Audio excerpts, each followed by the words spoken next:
Continuamos en Salud Hoy y ahora vamos a dialogar con el psicólogo licenciado David Amorín, quien presentó junto a la Universidad San Francisco de Asís una investigación realizada en Maldonado sobre los comportamientos sexuales de clientes en trabajadoras sexuales.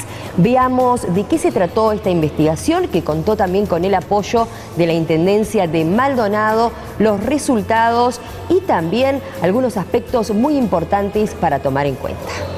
Es un interés y una preocupación de las autoridades departamentales en salud. El Instituto Universitario Francisco de Asís hizo un relevamiento de los temas más acuciantes en salud en el departamento con autoridades del departamento, y este apareció como una figura relevante por la alta incidencia que hay de VIH-Sida en el departamento de Maldonado. Entonces le solicitan al Instituto Universitario Francisco de Asís que investigue básicamente en la línea de los comportamientos de los clientes de trabajadoras sexuales. Y ahí aparezco yo en escena, me llaman y me contratan, y bueno, elaboré el diseño de investigación y salió este pequeño libro que ha resultado de gran interés porque muestra un montón de cosas que la gente de alguna manera nunca se iba a enterar si no es a través de una investigación, porque lo que pasa en la negociación íntima entre cliente y trabajadora sexual no lo sabemos, salvo que lo vayamos a investigar como en este caso. El libro tiene dos partes muy grandes. Una es toda una parte teórica, es como tú bien dijiste, es un reporte de investigación. Es una parte teórica que habla sobre masculinidades, las cuestiones de género, la salud sexual, el trabajo sexual, la metodología de investigación. Esa es una primera parte teórica. La otra mitad del libro es todo lo que uno puede analizar a partir de los datos que se obtuvieron del trabajo de campo. El trabajo de campo fueron entrevistas, 21 entrevistas en profundidad a trabajadoras sexuales, no son pocas, es un buen número, y unas cuantas encuestas para perfilar un poco el muestreo de las trabajadoras sexuales. Entrevistamos y encuestamos a trabajadoras sexuales, mujeres biológicas, trabajadoras sexuales trans, que también son una realidad del trabajo sexual, básicamente la mayoría de ellas trabajando en un local, no exclusivamente, algunas trabajaban en la calle, y también entrevistamos en las policlínicas de la Intendencia y de la red de atención primaria del MSP. Ahí fue con donde captamos a estas trabajadoras sexuales para que nos hablaran de las características de sus clientes en relación a los comportamientos sexuales de riesgo. Por definición, el comportamiento sexual de riesgo es aquella práctica sin protección, vale decir sin preservativo, que pone en riesgo la salud en tanto puede generar contagio de enfermedades de transmisión sexual y VIH-Sida. ¿Los números son importantes en Maldonado? Lo que aparece, sí, los números de VIH-Sida, los datos a nivel epidemiológico son altos en el departamento, de allí el interés en investigar esto. Lo que aparece como muy alto en la investigación, y eso impactó un poco, es la cantidad de varones clientes que presionan para tener prácticas sexuales sin preservativo. Parece, según las trabajadoras sexuales, es una presión constante, una coerción constante, una coacción constante, muchas veces a través de ofrecer más dinero, muchas veces ofreciendo más dinero, para tener prácticas sin preservativo. Lo cual es muy riesgoso porque el preservativo es el único medio que preserva del contagio, ¿no? Y bueno, las trabajadoras sexuales en la encuesta, por ejemplo, casi un 20% de ellas plantean que en algún momento de su vida laboral ellas accedieron a tener prácticas sexuales de riesgo. Bueno, usan algunos argumentos como ser que el cliente es conocido, es una persona habitual, lo cual no es un argumento que de alguna manera permita cuidarse, ¿no? Eso es un dato interesante. Otro dato interesante que aparece, que a mí me parece importante reseñar, es que las trabajadoras sexuales, bueno, se cuidan mucho, por supuesto, en su trabajo, no así con sus parejas habituales y sus parejas estables. Usan muy poco el preservativo en su vida íntima con su pareja estable. ¿A qué se debe eso? Eso yo creo, lo decía hoy en otro medio, me parece que es digno de estudiarse. Yo no lo sé, no he visto estudios de esa naturaleza, creo que podría ser un segundo paso a indagar, porque importa mucho entender por qué estas mujeres, que yo lo digo en el libro, son las mujeres que más contacto tienen con hombres infieles, ¿no? ¿Verdad? Sin embargo, todo ese celo y cuidado que tienen con sus clientes y que está muy bien, no lo tienen con sus parejas sexuales, que deberían tenerlo también. de alguna manera. Pero no está estudiado, yo no conozco estudios anteriores y sería digno de analizar por qué la mujer tiene tanta confianza, digamos, y no se cuida como sí se cuida obviamente en su trabajo, ¿no? Es interesante ver los resortes, porque este estudio también lo que busca es ir a la sutileza, digamos, de la transacción en esa coacción del varón y esa barrera o filtro que pone la mujer trabajadora sexual.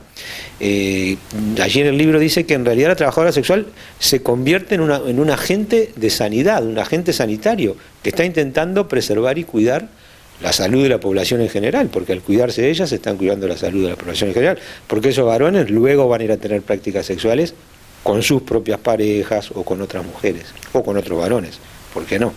Así que, de alguna manera el libro muestra que las trabajadoras sexuales en general se cuidan mucho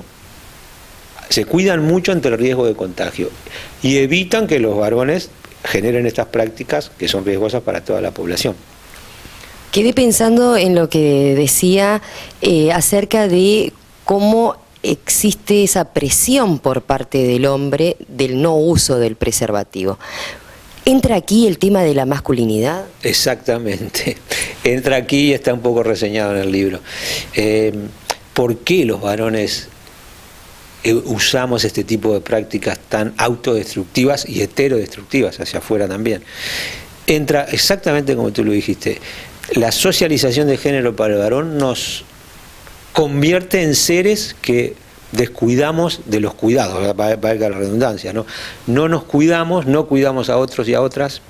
Generalmente estamos, por ser varón y muy viril y muy macho, entre comillas, estamos mostrando qué poderosos nos sentimos o que no tenemos miedo a nada. Entre comillas, los varones nos socializamos de esa manera.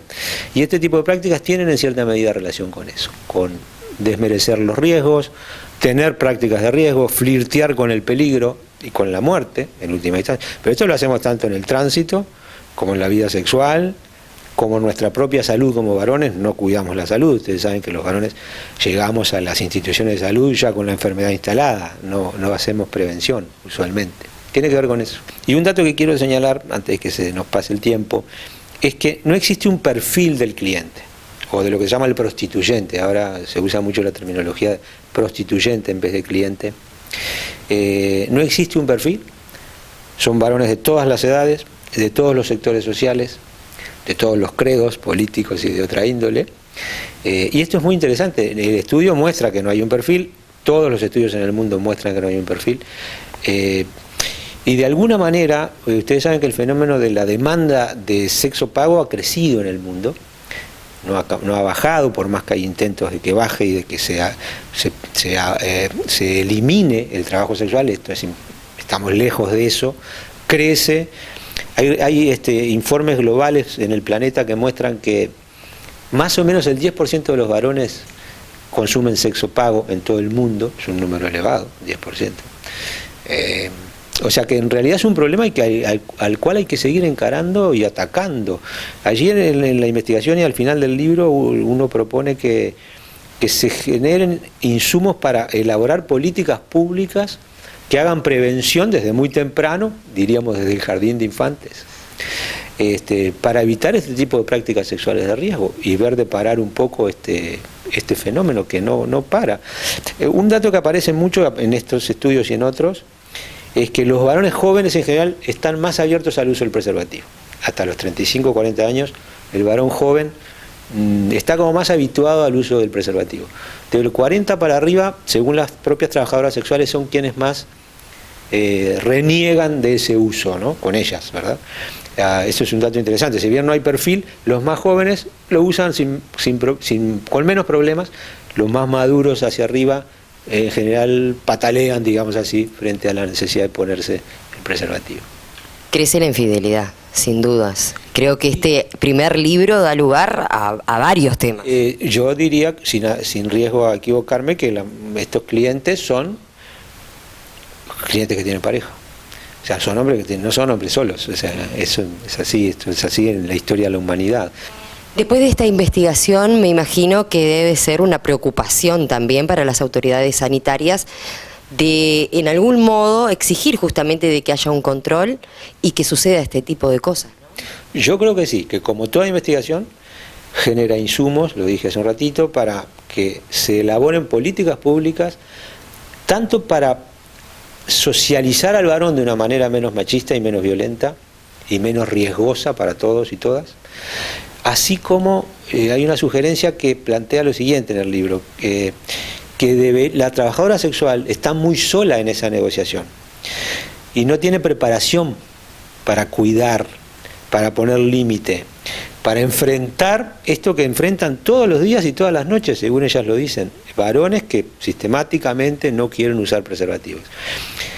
Allí el libro propone al final, bueno, ¿por qué no generar, así como hay espacios sanitarios médicos que las cuidan a nivel ginecológico, ¿por qué no generar espacios psicoeducativos que las empoderen para cuando tengan que lidiar con este fenómeno, que todos los días? ¿Continúa la investigación? Intentaremos, vamos a ver si logramos financiamiento de otras instituciones y qué intereses hay a seguir ahondando en este tema. Si los hay, uno está a la mano.